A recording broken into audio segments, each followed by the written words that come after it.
The Walt Disney Company has had it. They have made a corporate decision to compromise with ideologies that destroy civilization, not build it up. In current slang, the company has gotten woke. And when they do that, they set in motion their own going broke. Good afternoon, ladies and gentlemen. I can't say boys and girls because I'm afraid this one is for adults only. This is another declaration of truth from your host, Terry A. Hurlbut. In this video, we're going to look at the roots of the Walt Disney Company and how far the company has strayed from those roots. And stick with me to the end because I'm going to offer a ray of hope from an unexpected lamp. And before we go into this any deeper, I want to give a shout out to the sponsor of this channel, which is Conservative News and Views. You'll find a link in the description and also a link to the awesome online store. Scroll down all the way to the bottom for that particular link.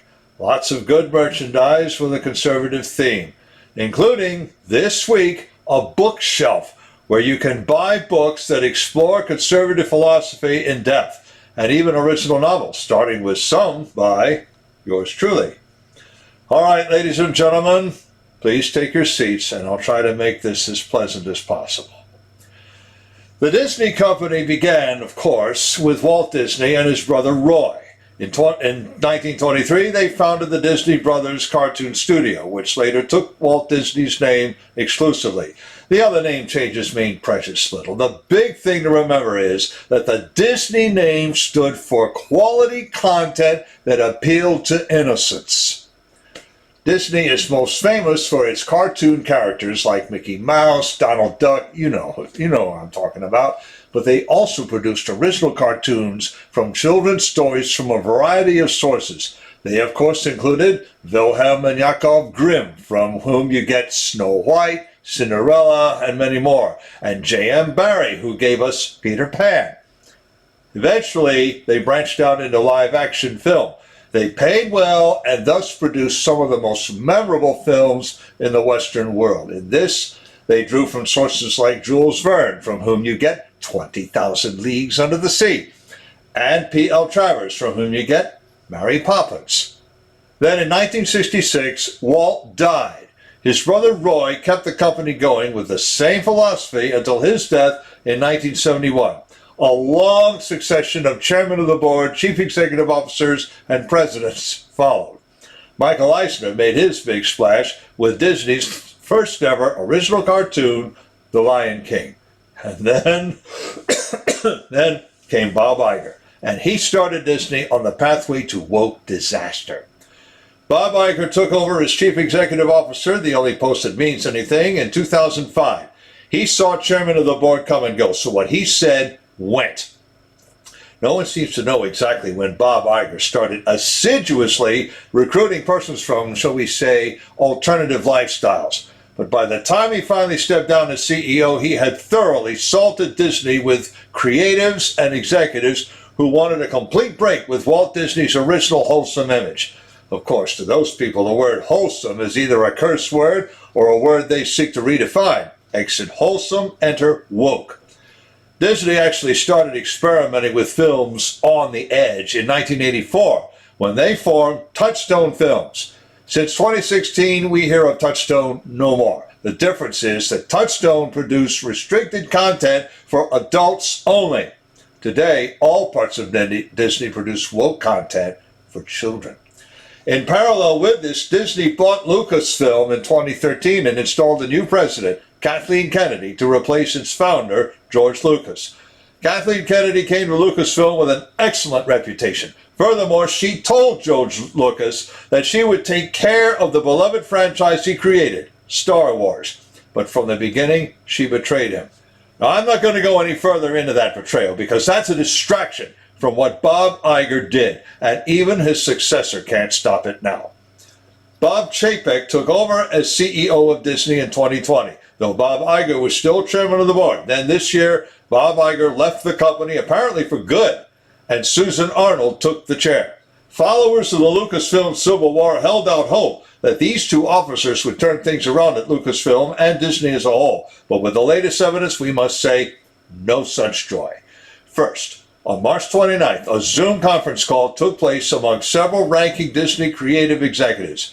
Somehow, a journalist named Christopher F. Rufo obtained footage of the conference and shared it with the public on Twitter. I have links to 3 video tweets in the description. Here's the gist. One day after Governor Ron DeSantis of Florida signed the anti-grooming bill, the Parental Rights in Education Act, these creators were openly talking about a, quote, not-so-secret gay agenda, unquote, at Disney. This included having children of the same sex kiss on screen, and tracking the number of gender non-conforming characters in Disney projects, and all this on programming for children. As further evidence, consider a recent remake of the movie Cheaper by the Dozen from 1950. The latest movie has multiple political messages that are at best distracting and at worst demeaning to up to half the audience. And I have a link in the description to a video discussing that too. Ladies and gentlemen, that is grooming. And to go along with that, voice-over announcers in Disney parks no longer greet visitors with, ladies and gentlemen, boys and girls, dreamers of all ages. Now it's just dreamers of all ages, or the generic everyone. Gender neutrality means refusing to recognize any distinction between male and female. All this came out in the Christopher Rufo excerpts, but the company's public statements make it worse. Disney made this statement on its official Twitter account on Sunday. Quote, Florida's HB 1557, also known as the Don't Say Gay bill, should never have passed and should never have been signed into law. Our goal as a company is for this law to be repealed by the legislature or struck down in the courts, and we remain committed to supporting the national and state organizations working to achieve that. We are dedicated to standing up for the rights and safety of LGBTQ plus members of the Disney family, as well as the LGBTQ plus community in Florida and across the country, unquote. And what about families with small children who just want to have a good time? Sorry, Mr. Chapek, but you can support the LGBTQ plus community, or you can support normal families. You can't support both. The LGBTQ plus community exists to groom, because for them, it's either groom or die out. It's as simple as that. Does everyone in the employee of Disney feel that way? No, but they're afraid to talk, except anonymously.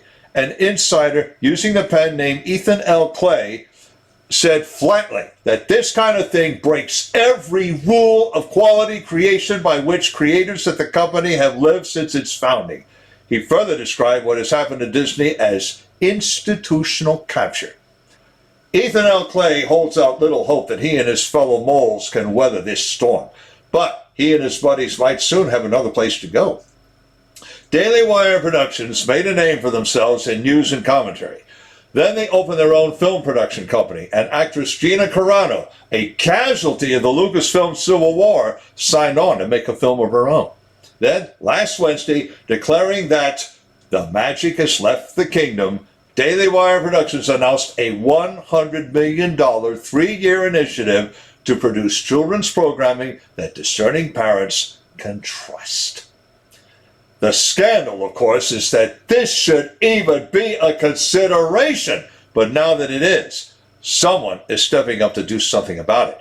That announcement came from Jeremy Boring, who shares with Ben Shapiro the duties of a CEO at Daily Wire. All I have to say, Mr. Boring, is this. You mustn't stop with movies and series. Even the theme parks are not safe if the Christopher Rufo videos are any indicator, to say nothing of the March Sadness sting that bagged 4 Disney employees involved with pedophilia. You're going to have to develop theme parks of your own or buy some of them out, which might be possible. Governor DeSantis is talking about revoking the self-governance privilege from Walt Disney World. If he does that, the place goes bust.